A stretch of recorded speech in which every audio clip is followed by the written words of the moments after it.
नमस्कार, मैं हूं आपके साथ Sonam Singh. Apex news India में आप सभी का स्वागत है। एक खास रिपोर्ट के साथ हाजिर हूं।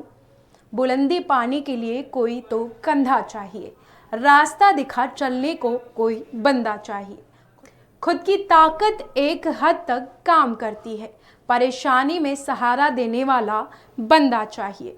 भूलना मत, पैर टिकाने को जमीन जरूरी है, जमीन पर भी संभालने वाला बंदा चाहिए।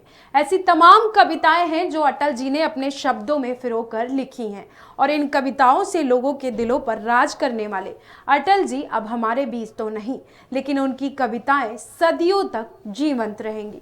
इसके साथ ही अटल जी के एक ऐसे राजनेता के तौर पर उभरे कि आज भी देश उनके राजनीतिक दौर को याद करता है। देखिए एक खास रिपोर्ट। भारत रत्न श्रद्धेय अटल बिहारी वाजपेयी, देश का वो चमकता सितारा, एक ऐसा व्यक्ति जिसने भारतीय राजनीति के पटल को अपने सरल अटल व्यक्तित्व से चमकाया और हर परिस्थिति में देश के लोगों का मार्गदर्शन किया।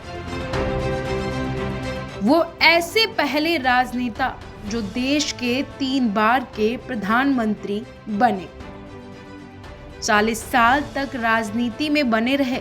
सबसे बड़ी बात कि जब भी वो भाषण देने जाते तो देश के लोगों की निगाहें सिर्फ उनके भाषण पर टिकी रहती। इतना ही नहीं, जब उनका भाषण होता था तो लोग इंतजार करते थे कि अब वो क्या कहेंगे। आइए सुनाते हैं आपको अटल जी के भाषण। देश आज संकटों से घिरा है और ये संकट हमने पैदा नहीं किए। जब जब कभी आवश्यकता पड़ी, संकटों के निराकरण में हमने उस समय की सरकार की मदद की है। उस समय के प्रधानमंत्री नरसिंह राव जी ने भारत का पक्ष रखने के लिए मुझे विरोधी दल के नेता के नाते जेनेवा भेजा था, और पाकिस्तानी उसे देखकर चमत्कृत रह गए। उन्होंने कहा कि ये कहां से आए हैं, क्योंकि उनके यहां विरोधी दल का नेता ऐसे राष्ट्रीय कार्य में भी सहयोग देने के लिए तैयार नहीं होता। वो हर जगह अपने सरकार को गिराने के काम में लगा रहता है। ये हमारी परंपरा नहीं है, ये हमारी प्रकृति नहीं है, और मैं चाहता हूं ये परंपरा बनी रहे, ये प्रकृति बनी रहे। सत्ता का खेल तो चलेगा, सरकारें आएंगी जाएंगी, पार्टियां बनेगी बिगड़ेंगी, मगर ये देश रहना चाहिए, इस देश का लोकतंत्र अमर रहना चाहिए। अटल जी का जन्म दिसंबर 1924 में ग्वालियर में हुआ। उनके पिता पेशे से ग्वालियर में शिक्षक थे। जानकारी के मुताबिक अटल जी का गांव आगरा के बाटेश्वर में था, लेकिन पिता की शिक्षक नौकरी मिलने के बाद अटल जी के पिता ग्वालियर चले गए। अटल जी ने ग्वालियर के विक्टोरिया कॉलेज में और कानपुर में एमए की पढ़ाई डीएवी कॉलेज में पूरी की। अटल जी ने एलएलबी की पढ़ाई के लिए दाखिला भी लिया, लेकिन उसे छोड़कर उन्होंने पत्रकारिता और सामाजिक कामों में ध्यान देना शुरू कर दिया। वाजपेयी ने अपनी राजनीति की शुरुआत साम्यवाद से की थी, जिसके बाद वो बाबा साहेब आप्टे से प्रभावित हुए और साम्यवाद को छोड़कर आरएसएस में शामिल हुए। ये भी कहा जाता रहा है कि अटल जी के साथ उनके भाई ने भारत छोड़ो आंदोलन में भाग लिया, जिसकी वजह से उनको 23 दिन की जेल भी काटनी पड़ी। इस घटना की वजह से ही अटल जी भारतीय राजनीति में उन्होंने अपनी शुरुआत की और भारत की राजनीति में उन्होंने कदम रखा। वाजपेयी जी बेहद कम उम्र में राजनीति से जुड़ गए थे। बता दें कि 1953 में डॉक्टर श्यामा प्रसाद मुखर्जी ने बिना परमिशन के जम्मू कश्मीर की यात्रा पर गए तो अटल जी उनके साथ गए। 32 साल की उम्र में बलरामपुर से पहली बार चुनाव जीतकर अटल बिहारी वाजपेयी लोकसभा पहुंचे।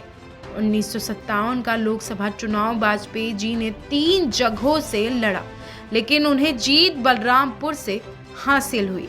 1980 में जब भारतीय जनता पार्टी बनी तो अटल जी को पहला अध्यक्ष चुना गया, जिस तरह से बीजेपी की हनक आज देश की राजनीति में दिखाई दे रही है, वही हनक वाजपेयी जी के अध्यक्ष बनने के बाद उनके पहले भाषण में दिखाई दी थी।